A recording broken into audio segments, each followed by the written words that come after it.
At times, the universe communicates not through words, but via colors. This is how I characterized the recent observation of 3I Atlas during a lecture at Harvard last week.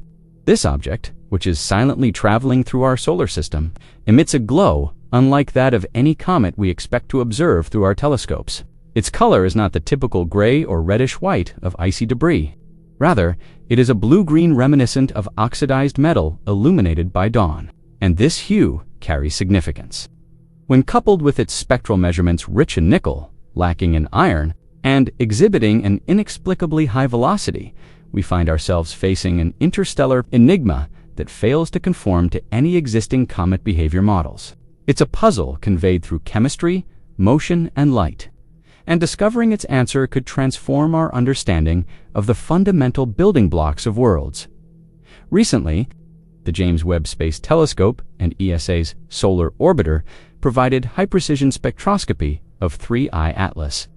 Uncovering astonishing findings, we see a remarkable dominance of nickel lines in the near-infrared spectrum, far exceeding the ratios typically observed in solar system comets. While nickel is not especially rare, it does not exhibit this behavior in cold, outgassing ice. To find nickel vaporizing at the distance and temperature surrounding 3I Atlas suggests one of two possibilities. The material is being internally heated by some unknown process, or it is made up of a type of nickel compound that sublimates more readily, potentially formed in a hotter, older, stellar environment. This would indicate that the object is a messenger from a time before our sun existed, a remnant from a planetary disk billions of years older than our own. Then there's the hue of blue-green tint. This correlates to excited diatomic carbon and ionized nickel, a combination that is unexpected at such temperatures. It's as if the comet is displaying a neon sign from another galaxy, flickering in wavelengths we barely comprehend. From the initial radar observations, astronomers also noted another peculiarity. 3I Atlas is speeding too rapidly. Its velocity does not align with a simple gravitational slingshot. While interstellar objects can arrive swiftly, 3I Atlas continues to accelerate in a manner that challenges the standard solar radiation model. Even as it approached its closest point to the Sun on 029, its speed increased rather than decreased despite the drag from solar wind. This points to two possible explanations. Either it's venting material in powerful jets acting like miniature thrusters, or there exists another source of force, possibly electromagnetic, structural, or even intentional. In the realm of physics, we usually refrain from leaping to extraordinary conclusions. We scrutinize the evidence.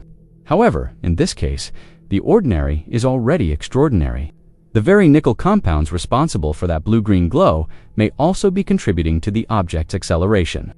Nickel can strongly interact with magnetic fields, and if the surface is metallic or magnetized, solar plasma could be transferring momentum directly. Acting like a natural solar engine, here lies the paradox. In most solar system comets, we only detect nickel when they are sufficiently close to the Sun to begin melting. However, 3I Atlas revealed nickel signatures while still well beyond Jupiter's orbit. How could solid nickel sublimate in such frigid darkness? The only way this could happen is if it is not the same type of nickel we recognize. Perhaps it is nickel carbide or nickel sulfide, formed under conditions of extreme pressure and temperature, possibly within a supernova remnant or the metallic core of a long-extinct planet. That could mean 3I Atlas is not merely a comet, it is a geological fossil from another world. Observing its spectrum, we might be viewing the remnants of a planet that never survived its star's death, drifting for eons until it stumbled into our vicinity. The ratios tell a compelling story. The nickel-to-iron ratio is roughly 4 unheard of for comets.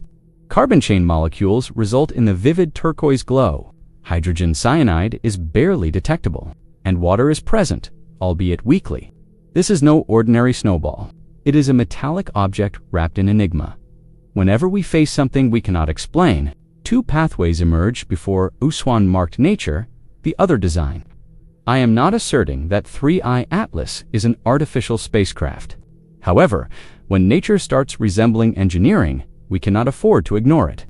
If those nickel-rich jets are focused and directed rather than random, they could produce measurable thrust, explaining the acceleration without necessitating unconventional physics.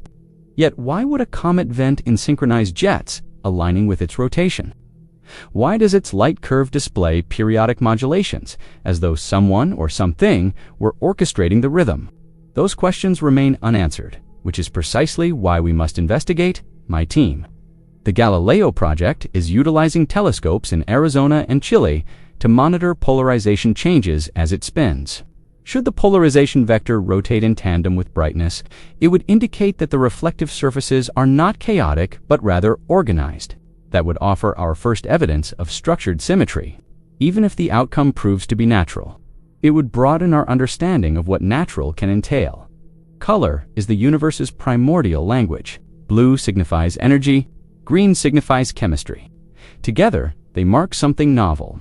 Spectrometers from ESA's solar orbiter detected peaks around 470 nanometers and 520 nanometers in green, corresponding to transitions in diatomic carbon and neutral nickel atoms, both energized beyond what sunlight alone could accomplish at that distance. This points to internal heating or electrical discharge. Picture it, a metallic object racing through space, enveloped in glowing turquoise plumes, shedding ions like sparks from a forge. If we witnessed this in a movie, we'd label it special effects. Yet here we are, witnessing it in real time in the cold vacuum beyond Earth's orbit. Every photon it emits conveys information clues regarding its origin, composition, and what it has endured throughout the ages. We must decipher this message. In our laboratory, we endeavor to replicate what we observe in the skies. We have begun irradiating nickel-rich meteorite samples with ultraviolet and proton fluxes, mimicking interstellar travel. After weeks of exposure, these samples display the same blue-green luminescent bands as seen in 3I Atlas. This suggests the color could represent the signature of aging, the patina of time itself. Imagine over billions of years, cosmic rays bombarded its surface, modifying atomic bonds, forming a crust that glows under sunlight like oxidized copper. If this is accurate, this interstellar object is not only older than our Sun, but also carries the memory of an ancient galaxy's chemistry within it. That realization sends a shiver down my spine because, for the first time, we might be studying the metallurgy of a civilization's stellar system, even if purely natural. Let's revisit speed 3. I-Atlas is traveling at roughly 87 kilometers per second relative to the Sun, outpacing any comet we've monitored. Even accounting for gravitational assists, it continues to accelerate. At this speed, when it finally exits the solar system, it will take with it a narrative steeped in both physics and philosophy.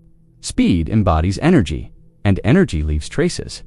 If its acceleration continues to diverge from gravitational expectations, we will need to account for additional forces, potentially including magneto-hydrogenic interactions.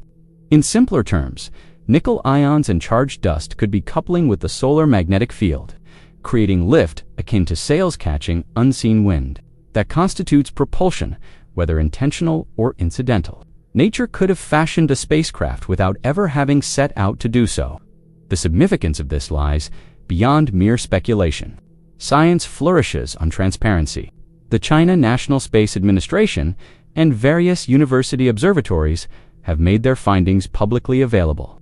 NASA, hindered by the government shutdown, still retains high-resolution images of 3I Atlas taken near Mars from 023. Such images might unveil surface texture, metallic luster, jets, or fragments. I have publicly urged for their release, not out of expectation to discover alien machinery, but because the quest for truth ought not to be held hostage by bureaucracy. Recently, I wrote that when an object from another star system crosses into our cosmic vicinity, we should at least be inclined to look out the window. Whether 3I Atlas is a relic or a revelation, we owe it the courtesy of our curiosity. So, what is the true meaning of the blue-green light from 3I Atlas? It serves as a reminder that matter retains memory. Elements forged in ancient stars continue to glow with echoes of their birth. It hints that long before our Sun ignited, other worlds existed, thrived, and ultimately perished, leaving behind fragments like this one. It signifies that speed is more than just motion.